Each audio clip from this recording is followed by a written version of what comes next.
So in today's video I wanted to talk about keeping shrimp for the first time for beginners. YouTube's telling me a lot of people come to my channel looking for the answers to the question of how to keep them, so let's get into it. So if you want to keep a tank like this, let's talk through the most simple basic setup.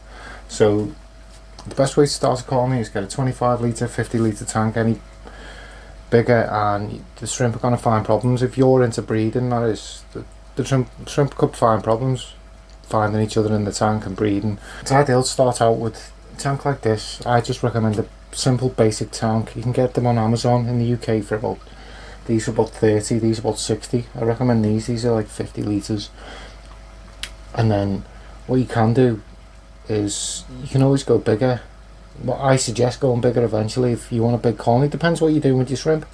Everyone's got different ideas of what they want to do with the shrimp, and I enjoy breeding them. Other people enjoy keeping them in, say, planted tanks, but that's the basics. And then what you want to do is get yourself a substrate. I like stuff that the shrimp contrast with, say like red cherry shrimp. I'll put them with like a black gravel, fine gravel. I think it looks really cool. I like to put my blues on sand, stuff, a light substrate, so it'll stand out. I think it looks amazing. Filtration.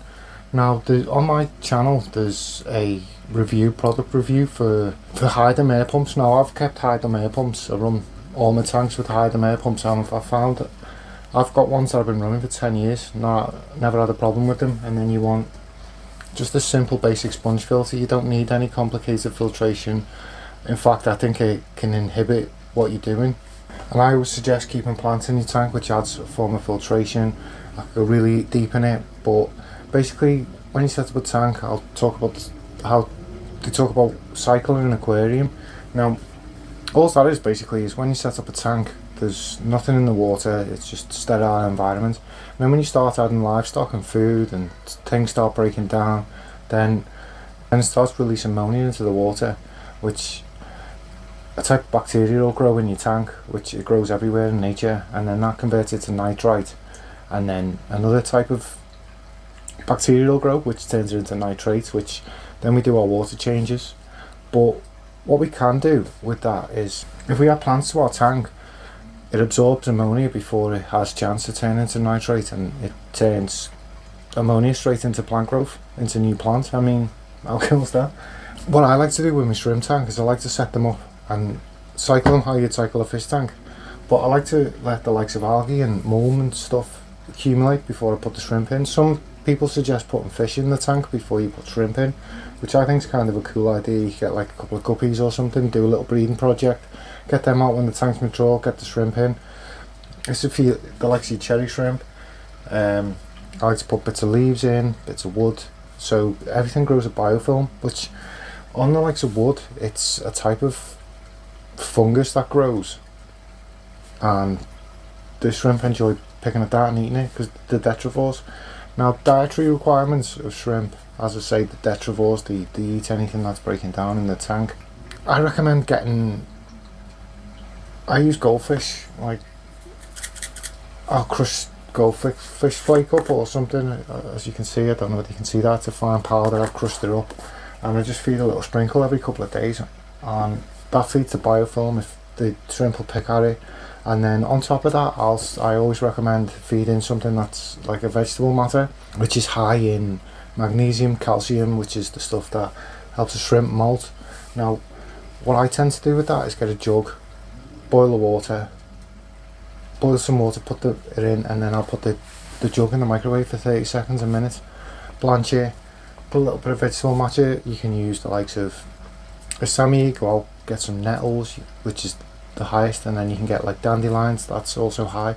You can get spinach, there's all sorts that you can get, blanch it, pop it in the tank, and what I tend to let it do is you'll soften it up and then it'll break down over a couple of days and shrimp will pick at it once it's starting to decay. What I'll also do is feed the protein source, such like frozen food such as bloodworm, brine shrimp, mysis shrimp, and get a bit, put it in a little demi tass of water or like a little ramekin or something, pop it in, put some cold water on it, let it thaw out, and then I'll get like a little pipette and just drop a little bit in the tank, and then the shrimp will pick at that, and that's got the protein that helps develop muscles and for the females develop eggs.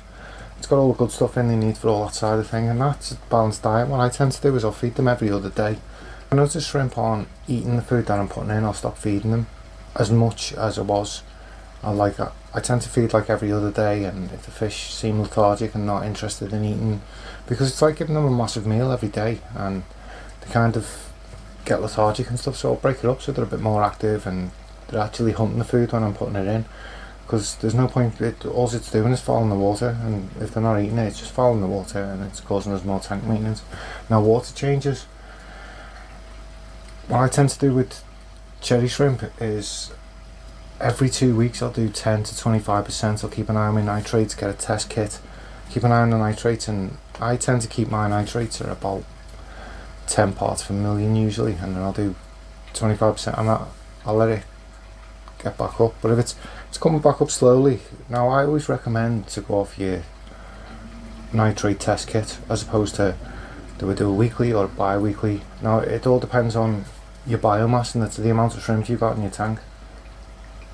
If you've got a big tank with hardly any shrimp in, you're not going to need to do the same amount of water changes as you are in a highly stocked tank with, say, hundreds or even thousands of shrimp if you're breeding them. So I always recommend doing that. So there are my few suggestions for how to set up a simple tank for beginners. Just a simple setup, keep it as easy as possible, and you'll find it really easy.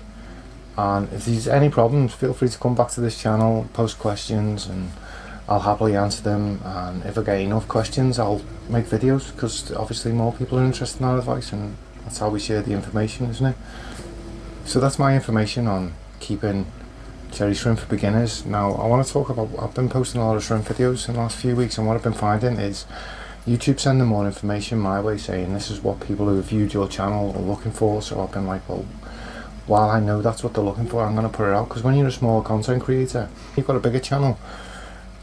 When you've hit the YouTube partnership program size, which is, everyone knows, when people start getting paid, which is 1,000 subscribers and 4,000 hours of watch time, which I'm nowhere near that, but that's not the point I'm making. But the point I'm making is, before you get to that thing, that size, you don't get this information on what your viewers are getting. Now and again it'll pop up on you in your YouTube channel, it'll tell you that that's what your viewers. So for me, if I'm getting this information, I want to put this information out. Like, I absolutely love YouTube, I love making videos, I love the hobby, and I spend a ridiculous amount of time watching videos on YouTube just about the hobby.